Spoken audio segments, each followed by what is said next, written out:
ನಮಸ್ಕಾರ ಹೇಳಿ ಅಂದ್ರೆ ನಾವೆಲ್ಲ ಜಾನು ತೀರ್ಕೊಂಡಿದ್ದಾಳೆ, ಅವಳು ಮತ್ತೆ ವಾಪಸ್ ಬರಲ್ಲ ಅಂತ ಎಷ್ಟು ಹೇಳ್ತಿದ್ರು ನೀವು ಮಾತ್ರ ಅವ್ರು ಬದುಕಿದ್ದಾರೆ, ಒಂದಲ್ಲ ಒಂದಿನ ಬಂದೇ ಬರ್ತಾರೆ ಅಂತ ಆ ನಂಬಿಕೆಯಿಂದನೇ ಇದ್ರಿ. ನಿಮ್ಮ ನಂಬಿಕೆ ನಿಜ ಆಗೋಯ್ತು ನೋಡಿ. ಬಹುಶಃ ನಿಮ್ಮ ಪ್ರೀತಿನ ನೋಡಿ ಭಗವಂತನೇ ನಮ್ಮ ಜಾನನ್ನ ವಾಪಸ್ ಕಳಿಸ್ಬಿಟ್ನೋ ಏನೋ.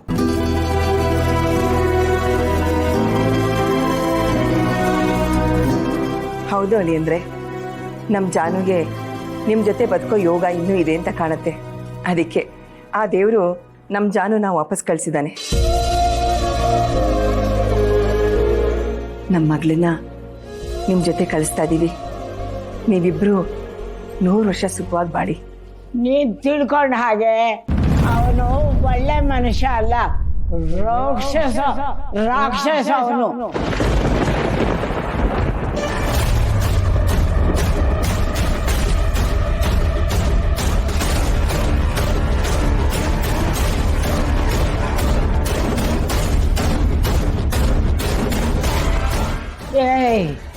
ಇವನ್ ನಂಬಿ ಜಾನುನ ಅವನ ಜೊತೆಲಿ ಕಳಿಸ್ಬೇಡ ಕಣೋ.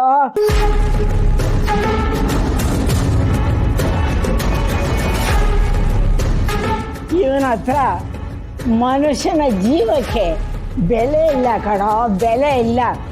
ನನ್ನ ಮಾತು ಕೇಳು. ಅಮ್ಮ ಏನಮ್ಮ ಹೇಳ್ತಾ ಇದ್ಯಾ? ಹೌದು ಕಣೋ, ಇವನು ಜಾನು ವಿಷಯದಲ್ಲಿ ಏನ್ ಮಾಡಿದ್ದಾನೆ ಗೊತ್ತಾ?